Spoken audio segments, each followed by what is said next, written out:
આ મેલડીને આ કોણ લાવ્યું છે ને કેવી રીતે આવ્યા છે?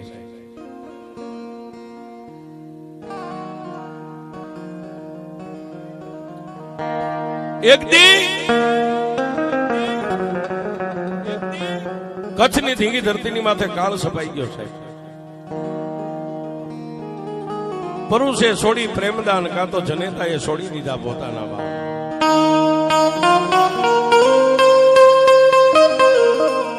કોઈ માણસને ખાવા ખોરી ધાર ન મળે, પીવા પાણી ન મળે,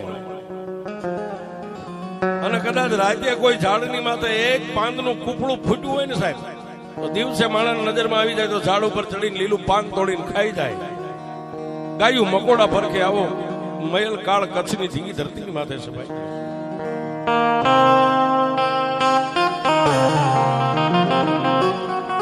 આવા કફરા કાળની માલબા કચ્છની ધરતીની માલબાથી કોઈ માલઢોર વાળા, કોઈ બાળ બચ્ચા વાળા પોતપોતાના મકાનને ખુલ્લા મેકીને નીકળી ગયા છે.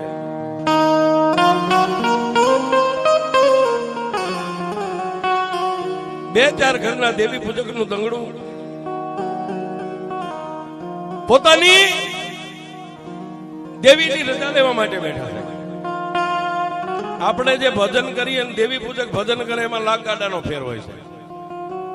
આપણું ભજન અને દેવી પૂજક નું ભજન છે એમાં લાખ ગાડાનો ફેર છે. બે ચાર ઘરનું જે કઈ કબીલો પરિવાર હતો રાતે ભેગા થઈ અને સૌથી મોટો જે નામ જેનું દીતમલ છે, દીતમલ ને એટલું કીધું કે આપા કચ્છની ધરતી હવે આપણને બધાને ખાવા થોડે છે, કાંઈ નથી, ખાવા ખોરીદાર નથી, પીવા પાણી નથી. એ આપણે મોટા તો કદાચ એકાદો ગ્લાસ પાણી મળે ને તો આખો દિવસ કાઢી નાખીએ, પણ આ 3 દિવસ થી આ નાની નાની પરજા રહીને એને ટાટાકુના રોટલાના બટક્યા નથી.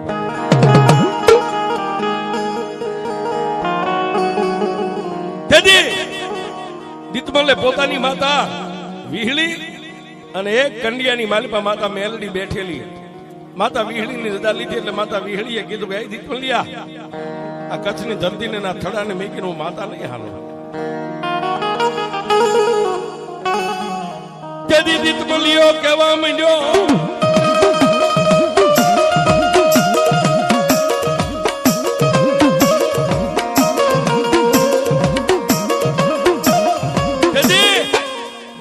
માતા વિહળીને કીધું કે એ દેવી તને ગમે નહીં, આ મને ગમે.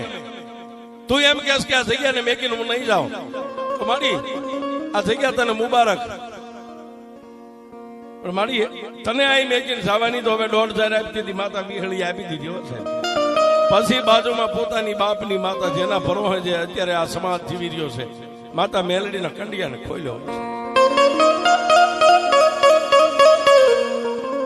એ દેવીને કરવા અગરબત્તી નથી, આવો કફરો કાળ સમય. દેવીનો કંડિયો ખોલ્યો અને દેવી પૂજક સમાજની માલમાં જે માનું ભાથું ભીડે ને સાહેબ, માનો ચંદ્રમાની માલમાં બસકો બાંધે, એ ક્યારે ખોલે? જયારે દેવીને જમાડવાની હોય ને ત્યારે ખોલે, ત્યાં સુધી ખોલે નહીં. પણ એનો સમય હતો ને સાહેબ. અત્યારે આ બધા બેઠા એને કહી દઉં, એમાં હું ભેગો આવી ગયો, અમારો આખો સ્ટાફ આવી ગયો. કોઈને નાચવાનો શોખ નથી સાહેબ, માણાને માણાનો સમય નથી આવતો.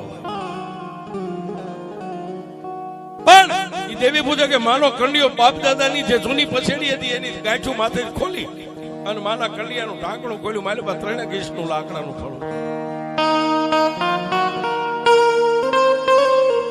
હવે ખાવા ખોરી જારી નથી, માને વધામણું છે ને કરવું, નહીં ચોખા, નહીં ઘઉં, નહીં ઝાર. એટલે માથે મોટા વાળ હતા ને સાહેબ, 2 હાથ વાળ માથામાં નાખીને વાળ ખેંચીને ઉતાર્યા સાહેબ. દેવીને પોતાના વાળેથી બતાવી, મારા બાપની દેવી. દેવી દેવી અત્યારે અમારી માઠી વેળા છે, તને વધાવવા માટે મારી પાસે કાંઈ નથી બાપ.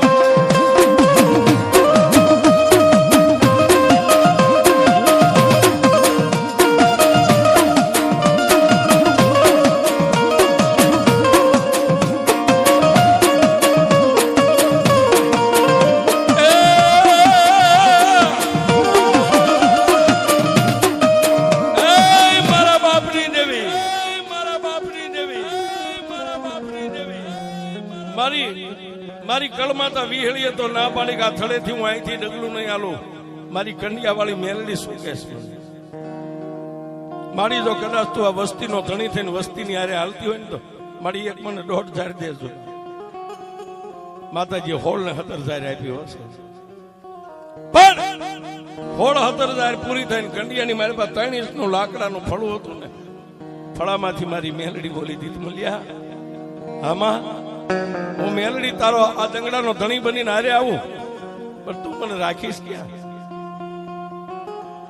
દેવી તને મારા માથા ઉપર રાખીશ.